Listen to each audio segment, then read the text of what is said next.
Over German-occupied Europe in the spring of 1944, a P-51 Mustang is dying in the sky. Not fighting, not maneuvering, dying. Smoke pours from the engine in a thick, black stream that trails behind the aircraft like a wound that will not close. Flames flicker along the cowling, licking backward toward the cockpit. Inside, the pilot doesn't panic. He calculates altitude, speed, distance, time. The gauges confirm what he already knows. Oil pressure is gone. Temperature is climbing past safe limits. The engine coughs once violently, then again. Then it seizes. The propeller locks, jerks, and begins to windmill uselessly in the slipstream. The aircraft, once alive and responsive, becomes heavy, silent, a glider made of metal and fuel and bad odds. He is too low to bail out, too far behind enemy lines to hesitate. He scans the ground. Fields blur beneath him. Hedgerows, dirt roads, no perfect landing site, no second chances, only one decision. He commits. The nose lowers slightly. He lines up a patch of open ground and rides the dying aircraft down, controlling what little he still can. The Mustang drops fast now, losing altitude with every second, the airframe shuddering as it fights gravity without power. Then, impact. The landing gear collapses instantly. The aircraft slams into the earth and begins to tear itself apart, skidding across the field in a violent spray of dirt, metal, and shattered parts. The cockpit jerks forward. The harness digs into his shoulders. Everything is noise and force and chaos. And then, stillness. The wreck settles. Smoke rises. And First Lieutenant Bruce Carr is alive.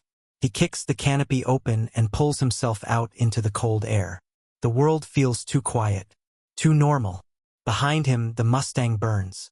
In front of him, enemy territory. Every instinct he has, every hour of training, every story he has heard tells him the same thing. Hide, move, survive. That is the procedure. Downed pilots are not supposed to be heroes. They are supposed to disappear. Carr does not move to hide. Instead, he turns and looks back toward the airfield he just attacked. March 1944. The war in the air over Europe has become a system of numbers. Sorties flown. Targets destroyed. Aircraft lost. Pilots missing. Every day, hundreds of American aircraft lift off from England, cross the Channel, and push deep into occupied Europe. Bombers pound factories and railways. Fighters escort them, protect them, and hunt anything that rises to meet them. The cost is constant and rising. Weather makes everything worse. Clouds hang low over the countryside, thick and gray, limiting visibility and compressing altitude into a narrow, dangerous band. Rain turns airfields into mud. Ground crews work knee-deep in it, dragging ammunition, refueling aircraft, patching damage from the previous mission before the next one begins. Engines start in the dark. Maps are marked in red. Names are crossed out. Replacements arrive too slowly. The P-51 Mustang has only recently begun to prove itself. Fast, long-ranged, deadly when used correctly. It can escort bombers farther than anything before it, reaching deep into German territory and still having the speed and agility to fight. But in early 1944, it is still new, still being understood, still being tested in combat. Tactics are not fixed. They are evolving, and every lesson is paid for in blood. Bruce Carr flies with the 354th Fighter Group. They are among the first to take the Mustang into combat over Europe. They call themselves the Pioneer Mustang Group. Not as a slogan, as a fact. They are learning in real time what the aircraft can do, and what it cannot. Carr is 23 years old. Young enough that, outside of war, he would still be figuring out what kind of man he wanted to be. War has decided for him. His face still carries the look of youth, but his eyes do not. They are steady, focused, the eyes of someone who has seen enough to understand how quickly things end. He is not loud, not reckless, not chasing glory. He is precise, methodical, and when it matters, unshakable. Before the war, he grew up in Union Springs, New York, a small town, The kind of place where life moves slowly and predictably, where machines are simple, tractors, engines, things you can take apart, understand, and fix. Carr was drawn to them early. Radios, engines, anything mechanical. He didn't just use machines. He studied them, learned them, understood them, and that understanding followed him into the air. When war came, he enlisted. Not because he had to, because he wanted to. He entered flight training and found something that fit him perfectly. Structure, discipline, precision. Flight school was not forgiving. Cadets were pushed through ground training, navigation, meteorology systems, radio procedures. Then into the air, where mistakes became immediate and unforgiving. Many washed out. Carr didn't. He adapted, learned, refined. He didn't need to be the best. He needed to be good enough. Every time, combat changed everything. The first time you see a plane explode. The first time flak bursts close enough to feel. The first time you fire at another aircraft and watch it take hits. No training prepares you for that. Carr adapted there, too. He learned to manage fear. Not eliminate it. Use it. Focus through it. Make decisions while everything inside you is telling you to react. That is what made him reliable. That is what kept him alive. And now, standing in a muddy field, alone, with a burning aircraft behind him, more than 100 miles inside enemy territory, he faces a problem no training manual covers. He knows the standard solution. Hide, wait, move at night, find resistance, escape slowly. If you're lucky, weeks, months, if you survive. Carr does not choose that, because he sees something else. He saw the airfield. He knows there are aircraft there, operational aircraft, and he knows how to fly. The idea forms quickly, clearly, completely. If he can reach the airfield, if he can get into a plane, he doesn't have to escape. He can leave. Immediately. It is insane. Every part of it. Walking into an enemy airfield, taking an aircraft, flying it out, through German airspace, past both sides of the war, and somehow, not getting shot down. Carr does not debate it. He starts moving, across fields, through hedgerows, toward the one place no one expects him to go, the airfield. From the edge of the tree line, Bruce Carr watched the Luftwaffe airfield as if it were another target on a mission. He did not see chaos. He saw rhythm. Ground crews moved between hangars and parked aircraft with the practiced routine of men who had done the same job every day for years. Mechanics leaned into open engine panels. Trucks rolled slowly along the taxiways. A fighter taxied out, turned into the wind, and vanished down the runway.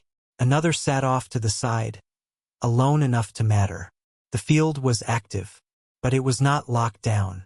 That was the difference between danger and opportunity. The Germans did not expect an American pilot to walk onto their airfield in broad daylight and steal one of their fighters. Their security reflected that assumption. Guards were present, but not concentrated.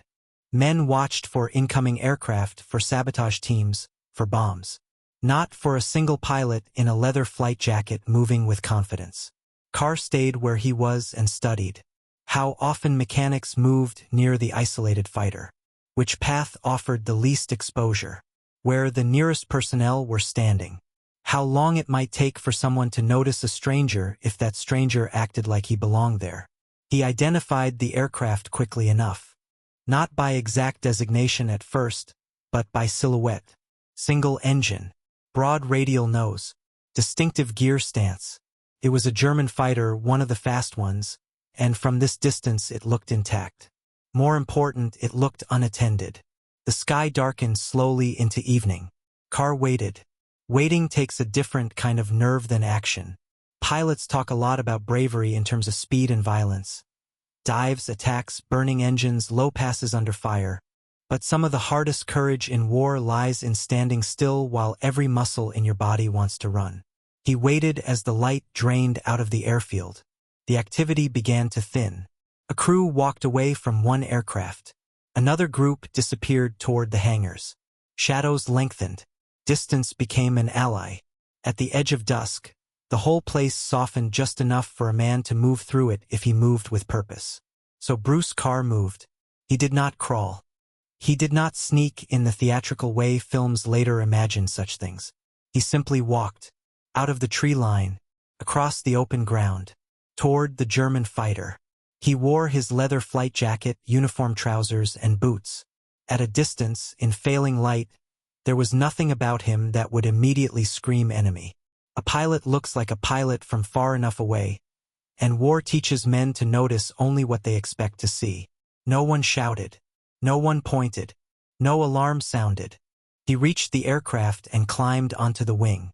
Only then, with his boots on German metal and his hand on the cockpit edge, did the absurdity of what he was doing arrive in full. Changed nothing. He slid into the seat. The cockpit was cramped and unfamiliar. Labels were in German. The instrument layout was wrong by American standards, but not incomprehensible. Airspeed indicator, altimeter, fuel, oil pressure, throttle quadrant, stick, rudder pedals. Every aircraft speaks a dialect of the same language, and Carr was fluent enough in aviation to work through the translation in real time. He had no checklist, no manual, no time. He worked from first principles. Fuel, ignition, starter, mixture, whatever the German equivalent had to be, set where it ought to be. He pressed. The engine coughed, then sputtered, then caught. The fighter shuddered alive beneath him. The sound changed everything. A running engine attracts attention faster than any shouted warning. Heads turned. Men froze. A mechanic dropped what he was holding. Someone began running. Carr released the brakes and shoved the throttle forward. The aircraft rolled. At first slowly, bumping over uneven ground, then faster, steadier, tail lifting as speed built. Figures moved behind him now. Some were shouting. One raised an arm, either pointing or firing. Carr did not look back again. The controls came alive in his hands. The aircraft lightened. Then it was airborne. Bruce Carr had just stolen a German fighter. The airplane was a Focke-Wulf FW-190. Carr understood that almost immediately once it was flying. Allied pilots feared and respected the type. It was one of the Luftwaffe's best frontline fighters. Fast, heavily armed, rugged, and dangerous in the hands of an experienced pilot. German aviators valued it. American pilots learned to identify it quickly because failing to do so could be fatal. Carr had no time to admire the engineering. He was flying low over enemy territory in an enemy aircraft, wearing an American uniform with no radio codes, no map worth trusting, no guarantee of fuel, and no idea whether German fighters were already being scrambled to hunt him down. There was another problem. His own side might kill him first. To Allied eyes, he was now a German fighter flying west. That meant he had to survive two air forces at once. He kept the aircraft low, very low, treetop level when he could manage it, letting the terrain break up his profile. The FW-190 handled differently from the Mustang. Heavier on the controls in some ways, but lively in roll. The engine note was harsher, rougher, more mechanical. The cockpit felt tighter. The visibility was different. But flight is flight. Air under wing. Stick for attitude. Throttle for energy. Rudder to keep the world coordinated. He pointed the nose west. That was all that mattered. He knew the broad shape of the land. Knew the position of the sun. Knew where the Allied lines ought to be in the largest sense. If he could survive long enough to reach them, the rest might solve itself. The fuel gauge did not reassure him. It moved, slowly but unmistakably. Every minute spent in the air was borrowed. Below, the occupied countryside moved past in a blur of fields, roads, farm buildings, and patches of forest. Somewhere in that landscape were German patrols, anti-aircraft batteries, rail lines, headquarters, and all the rest of the war. Carr skimmed over it like a man stealing time itself. Then he saw them. Aircraft.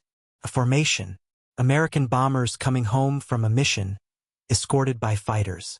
He recognized the outline of P-47 Thunderbolts around them. The sight hit him like a physical force. Friendly aircraft. Friendly direction. Path home. But they could also be his death. From their point of view, he was a hostile German fighter approaching from the wrong side of the war. He could not simply fly up alongside them and wave. No one would wait for an explanation if they saw an FW-190 moving aggressively toward the formation. So he shadowed them, far enough away not to trigger a reflexive attack, close enough not to lose them.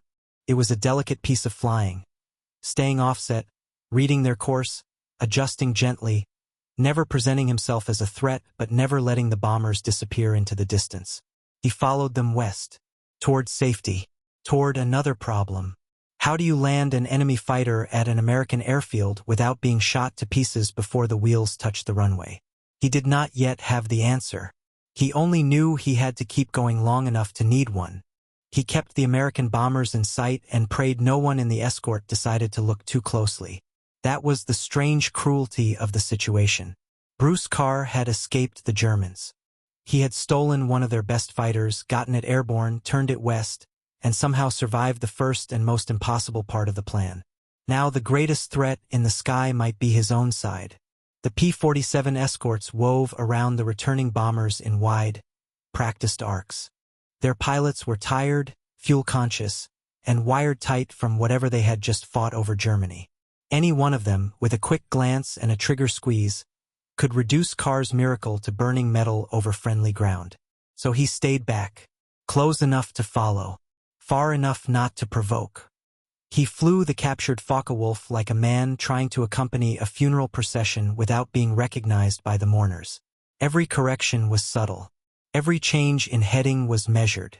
He had no radio frequency he could trust, no IFF transponder, no secret phrase to save him. Only distance, body language, and luck. The fuel gauge kept dropping. He watched it the way a condemned man watches a clock. If the engine quit now, somewhere over territory not quite friendly enough and not quite safe enough, the whole insane effort would end in another crash. And this time there would be no second aircraft waiting nearby. Below, the landscape changed by degrees. The roads became busier. More military vehicles.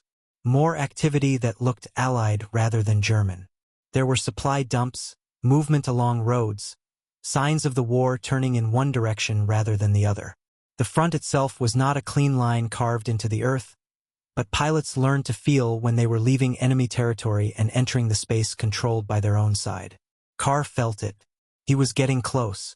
Then he saw the airfield. It appeared ahead through the haze, a hard strip of runway with American aircraft parked around it.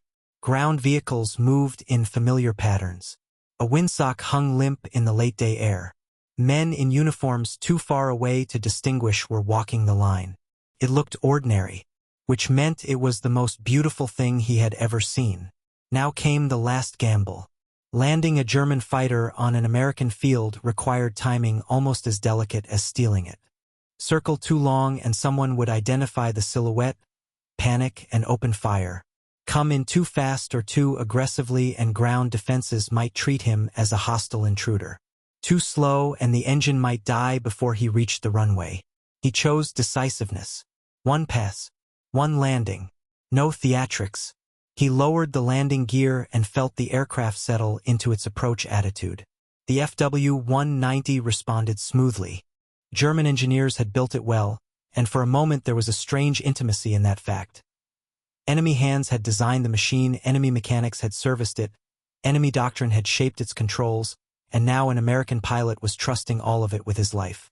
He turned onto final. By then, people on the ground had seen him. You could feel it even from the cockpit. The pause in movement, the turning of heads, the collective intake of breath as men on a friendly field watched a German fighter line up for landing. Maybe some of them ran for weapons. Maybe some simply froze. Carr brought the aircraft down cleanly. The tires kissed the runway with a sharp chirp. The fighter rolled straight. He eased off power, kept it centered, and let the speed bleed away until the machine finally slowed to something approaching safety. Then he cut the engine. Silence dropped into the cockpit so suddenly it felt unreal. For a few seconds he just sat there, hands still on the controls, breathing hard, listening to the ticking of hot metal cooling around him. Then he opened the canopy and climbed out. The reaction on the ground was exactly what it should have been. Disbelief first, then movement. Men came running, some with sidearms drawn, some shouting, some simply staring as if they had seen a ghost step out of an enemy cockpit. And there, standing on the wing of a Focke-Wulf in an American uniform, dirty, bruised, and grinning through pure exhaustion, was Bruce Carr. He had done it. He had gone down behind enemy lines, walked onto a Luftwaffe airfield, stolen a German fighter, and flown it home. The debriefing lasted for hours. Intelligence officers wanted every detail. Where exactly had he crashed? How far had he walked? What had he observed about the airfield layout, personnel, activity levels? How had he identified the aircraft as serviceable? How had he started it without manuals or technical help? How much fuel had been aboard? Did he encounter radio traffic? Did anyone fire at him on takeoff? Did he recognize the route back? How had he avoided being engaged by friendly fighters? Carr answered the way he flew. Calmly, directly, without exaggeration.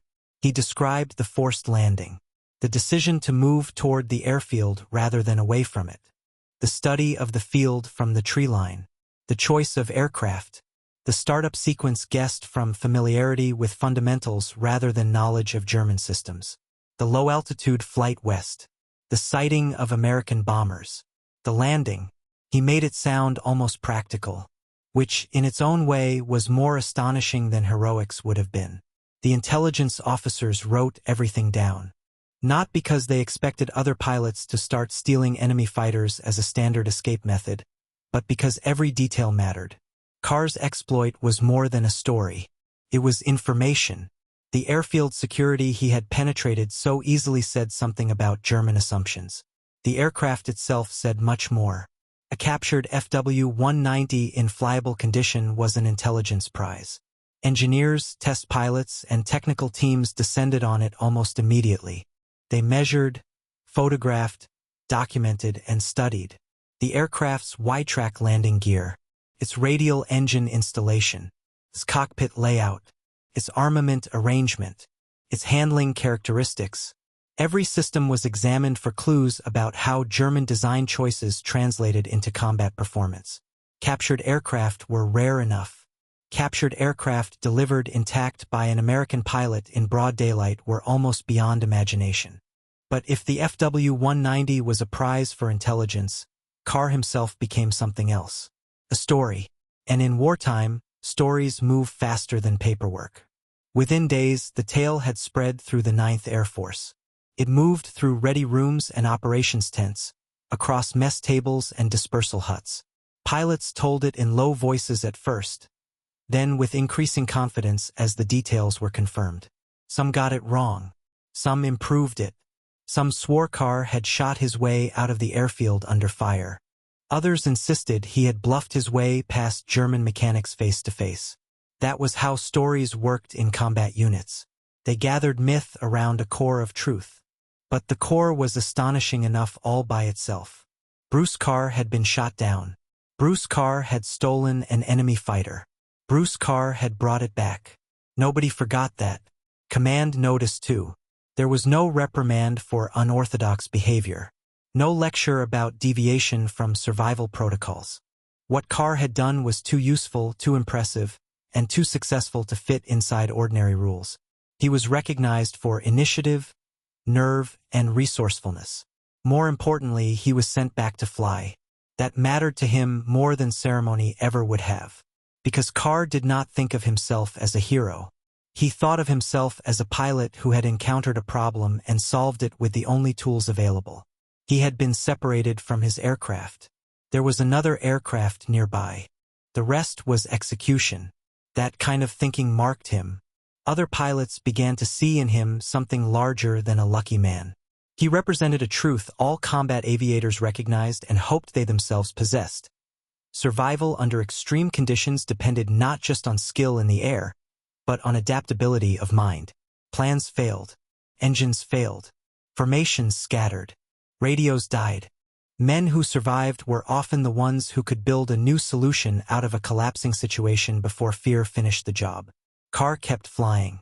He flew more missions, strafed more airfields, escorted bombers, fought enemy fighters, survived the war with a combat record respectable enough on paper and extraordinary enough in memory. But it was not his kill tally that outlived him. It was the image of him stepping from a German cockpit onto an American runway. The wider military learned from it, too. The ease with which he had accessed an active enemy field forced a closer look at assumptions about base security.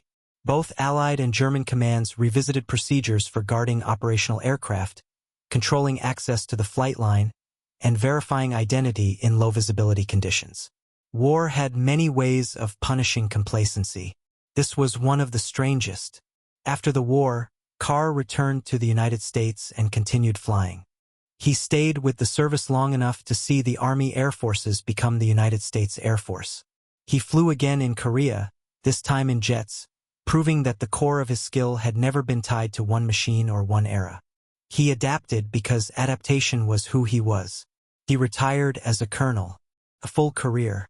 2 wars. 3 decades in uniform. And yet, when people pressed him for the WWII story, he told it in the same matter-of-fact tone he had used in the debriefing. No grand speeches. No self-mythologizing.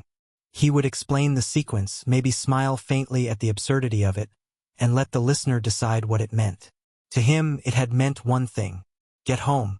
To others, it meant much more. Proof that initiative could still matter in industrial war. Proof that one man, alone, could upset the machinery of 2 armies through audacity and competence. Proof that defeat is often accepted mentally before it becomes real physically, and that men like Carr simply refused to make that acceptance. The captured FW-190 did not survive history. It was studied, exploited, and eventually discarded, as war machines always are. Metal returns to metal. But the lesson remained. Not about theft. Not even about escape. About mindset. Bruce Carr never saw himself as a downed pilot waiting to be rescued. He saw himself as a fighter pilot temporarily separated from an aircraft. And so he found another one. He died in 1998 at the age of 77. His obituary recorded the proper things: rank, decorations, service, combat record, family. But among aviators, memory reduced him to something simpler and more powerful. A single image. A young American pilot climbing into an enemy fighter while still deep behind enemy lines, and flying it home. In the end, that is why the story endures. Not because of the airplane, not even because of the escape, but because it captures a quality pilots understand better than almost anyone. The refusal to surrender mentally before circumstances demand it. The ability to look at disaster, strip away fear, and ask only one question: what still works? Bruce Carr found his answer on a German airfield at dusk. It had wings, and he took it,